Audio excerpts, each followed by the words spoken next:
ടി.വി.കെ അധ്യക്ഷൻ വിജയെയും തന്നെയും ചേർത്ത് മോശം പരാമർശം നടത്തിയ ബി.ജെ.പി. തമിഴ്നാട് അധ്യക്ഷൻ നയിനാർ നാഗേന്ദ്രനെതിരെ നടി തൃഷ തന്റെ പേര് അനാവശ്യ വിവാദങ്ങളിലേക്ക് വലിച്ചിഴക്കരുത്, ഉയർന്ന പദവിയിലുള്ള നേതാവിൽ നിന്ന് ഇത്തരം തരം താണ പ്രസ്താവന പ്രതീക്ഷിച്ചില്ലെന്ന് നടി പ്രതികരിച്ചു. പരാമർശത്തിൽ നയിനാർ നാഗേന്ദ്രൻ ഖേദം പ്രകടിപ്പിച്ചു.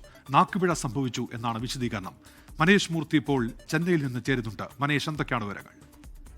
ഉന്മേഷ്, സേലം പരിപാടിക്ക് ശേഷം സേലത്ത് ഒരാൾ മരിക്കാനിടയായ ഒരു സാഹചര്യത്തിലാണ് നയനാർ നാഗേന്ദ്രന്റെ ഭാഗത്തു നിന്നും ആ രീതിയിലുള്ള ഒരു പ്രതികരണം വരുന്നത്. അതായത് തൃഷയുടെ വീട്ടിലിരിക്കാതെ വിജയ് പുറത്തേക്ക് ഇറങ്ങണം എന്നുള്ളതായിരുന്നു ആ ഒരു പ്രസ്താവന. അതിനെതിരെ വലിയ തോതിലുള്ള വിമർശനങ്ങൾ വിവിധ രാഷ്ട്രീയ കക്ഷികളുടെ ഭാഗത്തു നിന്നുമൊക്കെ ഉണ്ടായിരുന്നു. ഇന്നിപ്പോൾ രാവിലെയാണ് തൃഷയുടെ ഭാഗത്തു നിന്നും ഇതുമായി ബന്ധപ്പെട്ടൊരു പ്രസ്താവന വരുന്നത്. അതിൽ ഏറ്റവും പ്രധാനമായി പറയുന്നത് തനിക്ക് രാഷ്ട്രീയമില്ല, തനിക്ക് ഒരു പാർട്ടിയുമായും യാതൊരു തരത്തിലുള്ള ബന്ധവുമില്ല, ഒരാവശ്യവും ഇല്ലാതെ തന്റെ പേര് ഇത്തരം അനാവശ്യമായ വിവാദങ്ങളിലേക്ക് വലിച്ചിഴക്കരുത് എന്നായിരുന്നു തൃഷ ഇറക്കിയ ഒരു പ്രസ്താവനയിൽ പറയുന്നത്. എന്തായാലും അതിന് തൊട്ട് പിന്നാലെയാണ് ഇപ്പോൾ നയനാർ നാഗേന്ദ്രന്റെ ഭാഗത്തു നിന്നും ഒരു ഖേദപ്രകടനം വന്നിരിക്കുന്നത്. നാക്കുപിഴ സംഭവിച്ചതാണ്, ആരെയും വ്യക്തിപരമായി അധിക്ഷേപിക്കണമെന്ന് വിചാരിച്ച് പറഞ്ഞതല്ല, നാക്കുപിഴ സംഭവിച്ചതാണ്, അതിൽ ഖേദം പ്രകടിപ്പിക്കുന്നുവെന്നും നയനാർ നാഗേന്ദ്രൻ അല്പസമയം മുമ്പ് പറയുകയും ചെയ്തിട്ടുണ്ട്.